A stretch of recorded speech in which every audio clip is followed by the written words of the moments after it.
ನಮಸ್ಕಾರ ಎಲ್ಲರಿಗೂ. ಇವತ್ತು ನಾವು ಮಾತಾಡಕೊಂಡಿರೋದು ಏನಪ್ಪ ಅಂದರೆ, ನಮ್ಮ ಮಾನವ ಜೀವನದ ಮೂಲ ತತ್ವಗಳನ್ನು ತಿಳಿಸುವಂಥ ಒಂದು ಮಹಾನ್ ಪರಂಪರೆಯಾದಂಥ ನಮ್ಮ ಸನಾತನ ಹಿಂದೂ ಧರ್ಮದ ಬಗ್ಗೆ ಮಾತಾಡ್ತಾ ಇದ್ದೀವಿ. ಅದರಲ್ಲಿ ಸನಾತನದ ಹಿಂದೂ ಧರ್ಮ ಅದರದ್ದು ಫುಲ್ ಅಲ್ಲ, ನಾವು ಅದರಲ್ಲಿ ಬರುವಂತ ಒಂದು ಸಣ್ಣ ನಾರದ ಮುನಿ ಮತ್ತು ಭಗವಂತ ವಿಷ್ಣುವಿನ ಮಧ್ಯದಲ್ಲಿ ಆದಂತ ಒಂದು ಚಿಕ್ಕ ಮಾತಿನ ಸಂಭಾಷಣೆ ಅಂತಾನೆ ಹೇಳ್ಬೋದು. ಅಂಥದ್ದೊಂದು ಬದುಕಿನ ಮೌಲ್ಯಗಳನ್ನು ತಿಳಿಸುವಂತ ಒಂದು ಚಿಕ್ಕ ಅಧ್ಯಾಯ ಅನ್ನೋಕ್ಕಿಂತ ಒಂದು ಸಣ್ಣ ಕತೆ, ನೀತಿ ಕತೆ ಅಂತ ಹೇಳ್ಬೋದು. ಇದನ್ನ ಇವತ್ತು ನಿಮ್ಮ ಮುಂದೆ ತಿಳಿಸಲು ಬರ್ತಾ ಇದೆ. ಅದಕ್ಕಿಂತ ಮುಂಚೆ ಸ್ವಲ್ಪ ನಾವು ನಮ್ಮ ಸನಾತನ ಧರ್ಮದ ಮೂಲ ಭೂತಗಳ ಬಗ್ಗೆ, ಅದರದ್ದು ಸನಾತನ ಅಂದ್ರೆ ಏನು, ಅದರ ಬಗ್ಗೆ ಸ್ವಲ್ಪ ಅರ್ಥ ಮಾಡ್ಕೊಂಡು ಅದರ ಆದ್ಮೇಲೆ ನಾವು ನಮ್ಮ ನೀತಿ ಕತೆ ನಾರದ ಮುನಿ ಮತ್ತು ಶ್ರೀ ನಾರದ ಪ್ಲಸ್ ಭಗವಂತ ವಿಷ್ಣುವಿನ ಮಧ್ಯದಲ್ಲಿ ನಡೆಯುವ ಒಂದು ಸಂಭಾಷಣೆ, ಒಂದು ನೀತಿ ಕಥೆಯನ್ನು ನಾವು ನಿಮಗೆ ತಿಳಿಸೋಣ. ಆಮೇಲೆ ಸನಾತನ ಅಂದ್ರೆ ನಿಮಗೆ ಗೊತ್ತಿರುವಂಗೆ ಹೇಳ್ತೀವಿ, ಸನಾತನ ಒಂದು ಶಾಶ್ವತ, ಎಂದಿಗೂ ಬದಲಾಗದಂತ ಅದ್ರ ಅರ್ಥ. ಸನಾತನ ಅಂದ್ರೆ ಧರ್ಮ ಅಂದ್ರೆ ನಮ್ಮ ಜೀವನವನ್ನು ಸನ್ಮಾರ್ಗದಲ್ಲಿ ನಡೆಸುವ ನಿಯಮಗಳು, ಅದರ ಅರ್ಥ ನೋಡಿ. ಎರಡು ಸೇರಿದರೆ ನೋಡಿ ಎಷ್ಟು ಅರ್ಥ ಗರ್ಭಿತವಾಗಿದೆ. ಸನಾತನ ಅಂದ್ರೆ ಶಾಶ್ವತ, ಎಂದಿಗೂ ಬದಲಾಗದಂತ ಅರ್ಥ.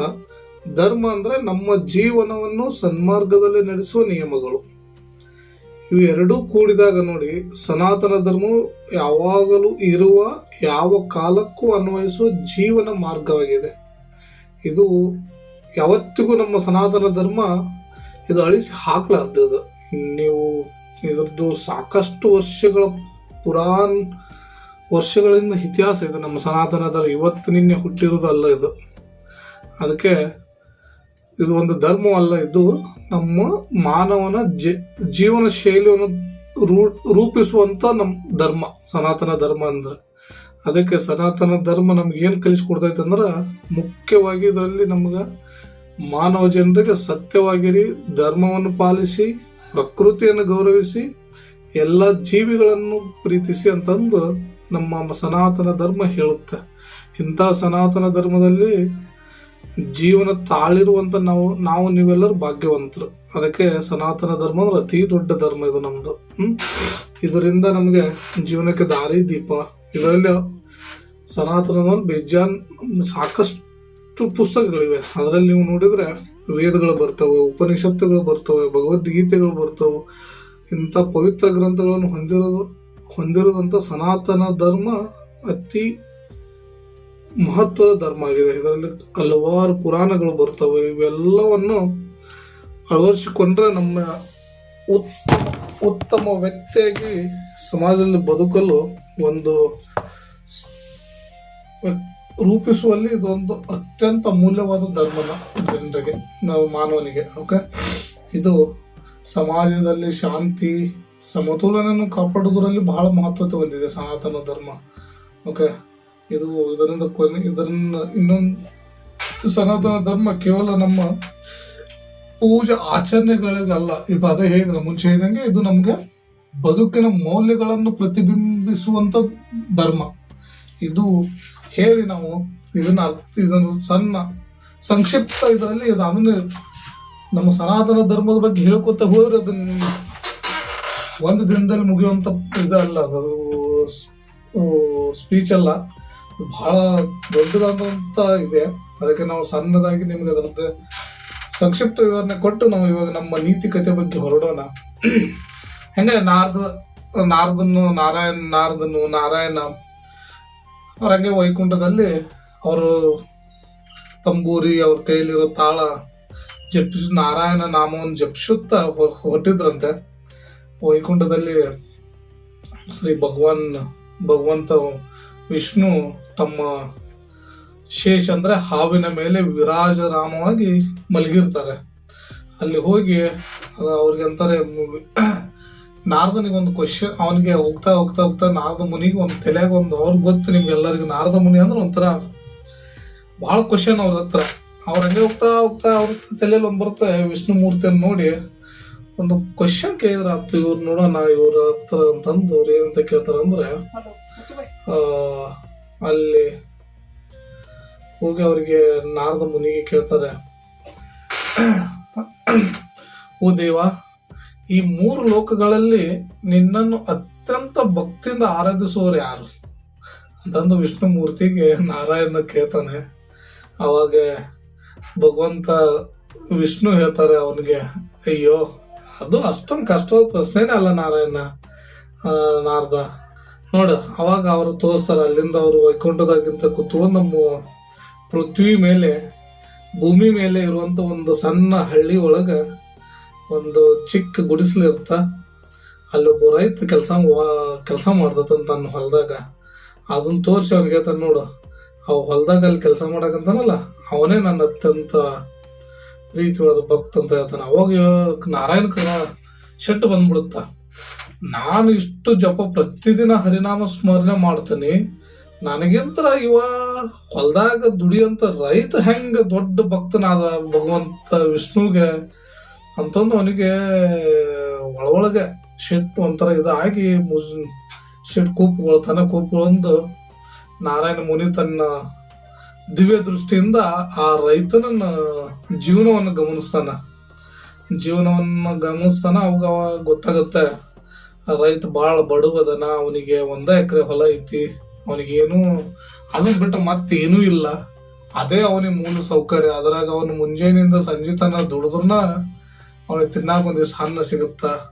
ಬೆಳಗ್ಗೆ ಎದ್ದನಿಂದ ಹಿಡಿದು ರಾತ್ರಿ ಮಲಗುತನ ಅವನಿಗೆ ಭಗವಂತನ ನಾಮ ಜಪ ಮಾಡಕ್, ಸ್ಮರಣೆ ಮಾಡಕ್ ಟೈಮ ಸಿಗೋದಿಲ್ಲ. ಈ ದಿನ ಅಷ್ಟು ಮಾಡಿ ಬರೀ ಒಂದು ದಿನಕ್ಕೆ ಸ್ವಲ್ಪ ದಿನ ಎಂದರೆ ದೊಡ್ಡದಿದ್ದಾಗ ಅವಾಗ ಒಂದು 4-5 ಬಾರಿ ಭಗವಂತನ ನಾಮಸ್ಮರಣೆ ಮಾಡ್ತಿರ್ತಾನ ಅವನು ರೈತ ಅಂತ. ಅದಕ್ಕೆ ನೋಡಿ ಅವಾಗ ಒಂದು ಮಾತು ಏನ್ ಹೇಳ್ಬೇಕಂದ್ರೆ, ಇದ್ರಾಗಿಲ್ಲ ನಾವು ನಮ್ಮ ಸನಾತನ ಧರ್ಮದಿಂದ ಒಂದು ಮಾತು ನೆನಪಾಗತ್ತೆ ಇಲ್ಲಿ, ದಿನಕ್ಕೆ 100 ಬಾರಿ ಜಪ ಮಾಡಿದರೂ ಮನಸ್ಸು ಬೇರೆ ಇದ್ದರೆ ಪ್ರಯೋಜನವೇ ಇಲ್ಲ.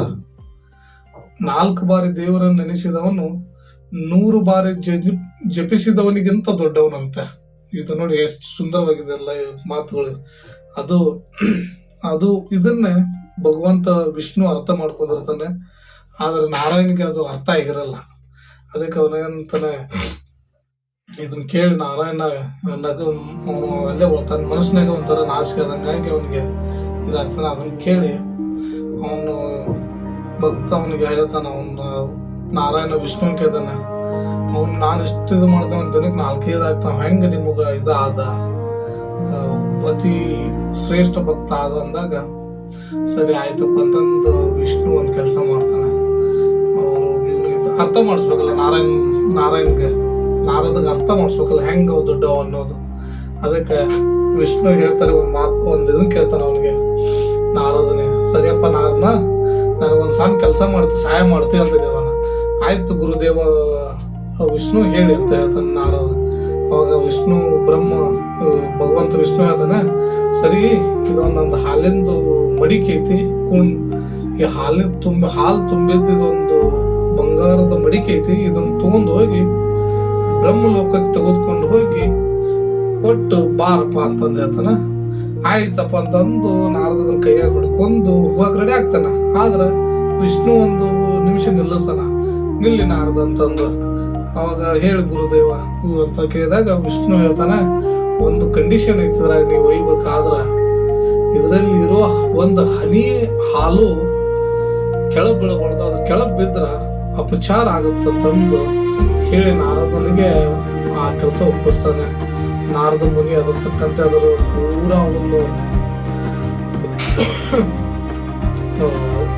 ಏನಪ್ಪ ಅಂದ್ರೆ ಅವನು ಎಲ್ಲಾ ಇದನ್ನ ಫೋಕಸ್ ಅದ್ರ ಮೇಲೆ ಹಾಕಿ, ಹಾಲಿನ ಮೇಲೆ ಏನು ಕೈಯಾಗಿ ಹಿಡ್ಕೊಂಡಿದ್ದು ಗುಂಡಿ ಇರ್ತ, ಹಾಲಿನ ಗುಂಡಿ, ಬಂಗಾರದ ಗುಂಡಿ, ಅದ್ರ ಮೇಲೆ ಅವ್ನು ಫೋಕಸ್ ಹಾಕೊಂಡು ಅದನ್ನೇ ನೋಡ್ಕೊಂತಾನೆ ಬ್ರಹ್ಮಲೋಕಕ್ಕೆ ಹೋಗಿ ಅಲ್ಲಿ ಹಾಲಿನ ಗುಂಡಿ ಕೊಟ್ಟು ಒಳ್ಳೆ ಮತ್ತೆ ವಿಷ್ಣುನ ಹತ್ರ ಬಂದು ಅವನು ಗರ್ವದಿಂದ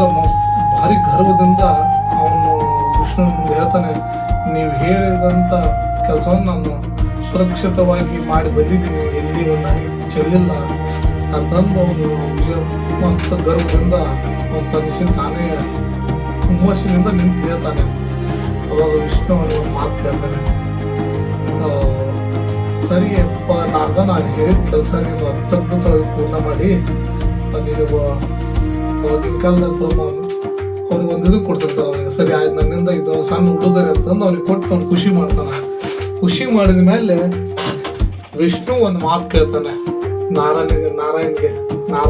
ಏನಂತ ಕೇಳ್ತಾನ, ಸರಿ ನಾರದ ಮೂರ್ತಿ, ನೀನು ನಾ ಹೇಳಿದ ಕೆಲಸ ಅನ್ಕರು ಅತ್ಯದ್ಭುತವಾಗಿ ಅಚ್ಚುಕಟ್ಟಾಗಿ ನೀನು ಎಲ್ಲಿ ಒಂದು ಹನಿ ಸುರಿದಂಗ ಹಾಲು ತಗೊಂಡು ಹೋಗಿ ನೀನು ಬ್ರಹ್ಮಲೋಕ ಕೊಟ್ಟು ಬಂದಿ. ಆದ್ರ ಆ ಮಾಡೋ ಕೆಲಸದಾಗ ನೀನು ಕೊಟ್ಟ ಕೆಲಸದಾಗ ನೀನು ಆ ಮಾಡೋ ಕೆಲಸದಾಗ ನನ್ ಎಷ್ಟು ಬೇರೆ ನೀನು ಸ್ಮರಣೆ ಮಾಡಿದೆಪ್ಪ ನಾರದ ಅಂತ ಕೇಳ್ಬಿಡ್ತಾರ. ಅವಾಗ ನಾರಾಯಣಗ ಬೆಚ್ಚಿ ಬಿಡ್ಬಿಡ್ತಾನ ಅವ್ರು ಕೇಳಿದ ಪ್ರಶ್ನೆಗ. ಯಾಕಂದ್ರ ಅವ ಹಾಲಿನ ಕಡೆ ಅವನ ಗಮನ ಇರ್ತಾವ, ಅವ್ನಿಗೆ ಪೂರ ಅವ ನಾರಾಯಣ ಜಪನೆ ಮಾಡಿರಲ್ಲ ಅವ್ನು. ಯಾಕಂದ್ರೆ ವಿಷ್ಣು ಹೇಳ್ತಾನೆ ಹಾಲು ಚೆಲ್ಲಬಾರ್ದು, ಆ ಹಾಲು ಒಂದು ಹನಿ ಚೆಲ್ಲಿದ್ರೆ ಅಪಚಾರ ಆಗತ್ತಂತ ಹೇಳಿರ್ತಾರ.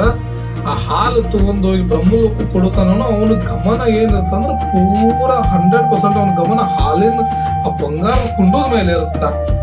ಅಂತ ಟೈಮಲ್ಲಿ ಅವನು ನಾರಾಯಣ ವಿಷ್ಣುನ ಸ್ಮರಣೆ ಮಾಡೋದು ಬಿಟ್ಟಿರ್ತಾನ. ಬಿಡನ ಅವಾಗ ಅರ್ಥ ಆಗತ್ತ ನಾರಾಯಣ್ಗೆ ವಿಷ್ಣು ಕೇಳಿದ ಪ್ರಶ್ನೆ. ಅವಾಗ ಅವನ ಅಂತರದಿಂದ ಅವನಿಗೆ ಪ್ರಶ್ನೆ ಅರ್ಥ ಆಯ್ತು, ಅವನ ವಿಷ್ಣುವಿನ ಅಂತರ ಅರ್ಥ ಆಯ್ತು ಅವನಿಗೆ.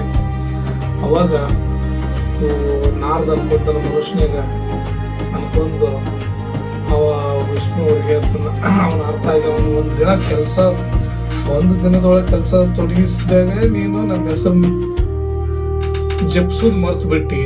ಆದ್ರ ಆ ರೈತ ನೋಡೋ ಕೆಳಗ ಎಷ್ಟೇ ಕಷ್ಟ ಬರ್ಲಿ, ಮಳಿ ಇರ್ಲಿ, ಬಿಸಿಲು ಇರ್ಲಿ, ಚಳಿ ಇರ್ಲಿ, ಅವನ್ ಮುಂಜಾನೆ 6 ಗಂಟೆಯಿಂದ ಸಂಜೆ ತನ ದುಡಿದ್ರು ದಿನಕ್ಕೆ 4ರಿಂದ 5 ಬೇರೆ ಆದ್ರೂ ನನ್ನ ಜಪಿಸ್ತಾನ. ಮತ್ತಿದು ಇವಾಗ ಹೇಳಿ ಇದು ಒಂದು ಸಣ್ಣ ಕೆಲ್ಸದಿಂದ ನೀನು ಮರ್ತು ಬಿಟ್ಟಿ.